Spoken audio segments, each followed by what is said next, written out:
The S&P ESG indices were designed to help investors fulfill their ESG objectives and values without compromising their investment objectives.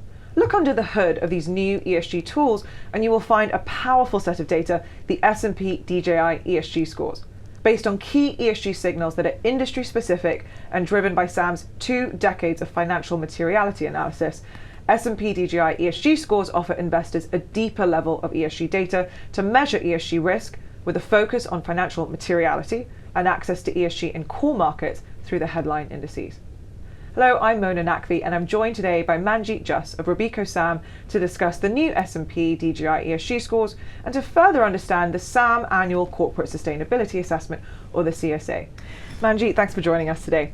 We've come a long way since launching the Dow Jones Sustainability Index, of course the world's first ever global sustainability benchmark, some 20 years ago now.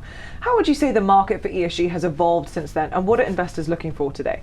I think investors today are looking for greater transparency around the ESG data that they're buying and that they're using in their investment processes.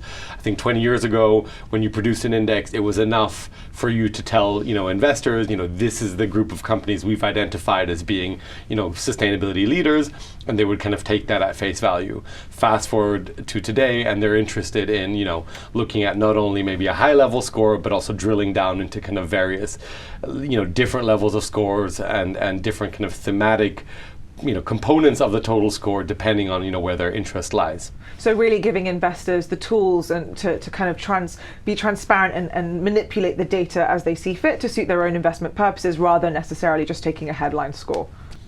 This also ties into the broader evolution of the ESG space. We came from a world of the SRI movement where it was more about negative screens perhaps, and if you were doing or focusing on ESG champions at all, it was probably just a very small concentrated portfolio. But fast forward to today, with the mainstreaming of ESG, would you say that there's more kind of broad market data required for such broad market approaches as we're seeing with this new index series? Yeah, absolutely. I think the first thing is coverage, making sure that you have global coverage on ESG topics, that it covers a wide range of topics as different investors have different needs. That this data can be made available in an efficient and effective way, that they can use that not only to understand the indices, but kind of looking at it in terms of their own investment processes. Right, exactly. And so this brings us on to the new S&P ESG Index series, of course, which the data is a key driver of. Can you walk us through a little bit around the process for data collection and really what makes this data really stand out from what else is available in the market? Yeah, absolutely. So the ESG scores that we've developed for S&P DJI are based on the same underlying information that we collect through our corporate sustainability assessment. So really it's just a slightly different aggregation method that's designed specifically for index usage. The annual corporate sustainability assessment that we run is a very comprehensive assessment. It collects around 600 to 1,000 data points per company every year. And it asks a lot of questions that go beyond just corporate disclosures. So we ask a lot of information that wouldn't generally be available in normal public disclosures that companies put out, which allows us kind of another level of depth to be captured. So what you're saying is that by going beyond just looking at what companies are publicly reporting and by issuing the CSA survey, you have an unparalleled level of insight because you have a bit of a direct engagement with the companies themselves. Yeah, so we on one hand get data that goes into much more detail, but on the other hand, we interact almost on a daily basis with over 1,000 of the world's largest corporates who fill in the annual survey, and they give us a lot of insights in terms of the key issues they see in their industry. They let us know how their business models are changing and how these ESG topics are affecting them, and through that it's also a learning process for us that we can collect this feedback and then integrate that into the further development of the methodology. So one example would be the topic of tax transparency and tax reporting. We introduced that into the CSA back in 2014. The initial reactions were mixed. I think most companies were a bit confused why the topic of tax was now showing up in a sustainability questionnaire. It wasn't something that had been on their agenda, but we certainly had heard some investors start to ask questions about this. It was at the same time that some controversies came out in Europe regarding corporate taxation and their policies around it. And fast forward a few years, it became kind of a very standard topic. And now if you're looking at, corporate governance, definitely the tax component is something you're going to look at. So that was interesting to see how that developed over those couple of years. Absolutely. So I suppose it helps you in a way stay ahead of the curve in terms of the new and emerging topics of importance in the ESG space.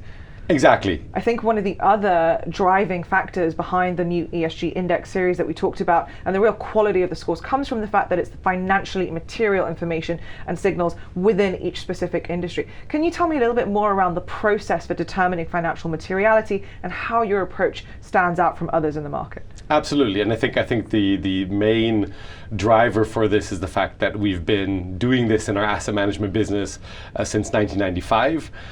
So really not just coming up with methodology that addresses corporate sustainability issues, but looking at the topics that are really valuable for us as investors in our investment process, and that our analysts will be using to determine company valuation and build products around that. So I think that history of actually working with the data and using it kind of in a real world scenario on a daily basis has helped to identify the issues that we find are important, not just because they're good sustainability topics that are important to talk about, but because they're actually really relevant for investors.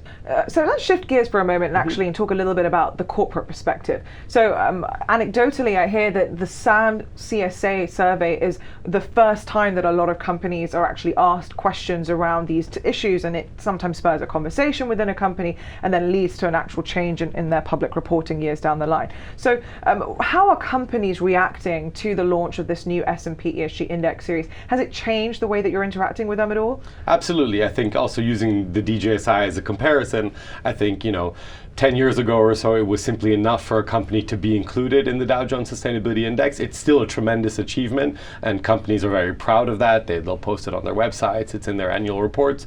But I think today companies are really looking for how the data is being used. They're looking for evidence that investors are using kind of the results of all the different assessments that exist out there in their investment processes, that when they're on the road speaking to investors, they're getting asked questions about that. And so I think the new series of indices that we've just come out with, they're tremendously powerful, especially on a regional level, because as you said, they cover kind of these core markets in terms of getting companies to understand how investors might potentially use the underlying information, so the scores, and it's kind of very important for them to obviously be included in some of these benchmark indices. So that's created a lot of buzz, and we've seen interest, at least in terms of the ongoing assessment, spike quite dramatically after we announced some of these new indices. Yeah, absolutely. And from the investor's perspective, I suppose in terms of the ESG data world, we've come a long way. Perhaps in the earlier days, it was important for investors to have a headline ESG score that told them whether a specific company was good or bad in terms of corporate sustainability. But now I think what we're seeing is a lot of investors are starting to develop their own in-house views and opinions when it comes to ESG. So how does this data set differ in terms of kind of just having this headline approach through all the various levels? Is it more transparent and flexible? Can investors kind of manipulate it to serve their own purposes? Yeah, so certainly, you can look at it from a very high level. You can look at it at the more kind of thematic level, in terms of economic or environmental or social themes. But then you can break it down even further and look at it in terms of, the different kind of criteria or themes like corporate governance or human rights that might be of more or less interest to some investors. So this definitely allows them to kind of zoom in on the topics that they are very interested in and look at, how companies are doing there relative to their peers, but also look at whether there's any controversies related to specific topics. So this kind of pyramid approach where you can go from a very high level score to something much more granular is certainly what people are looking for today. Manjeet, thanks so much for joining us today. To learn more about ESG, including the S&P DJI ESG scores and our recently launched S&P ESG Index family, visit us at the link below.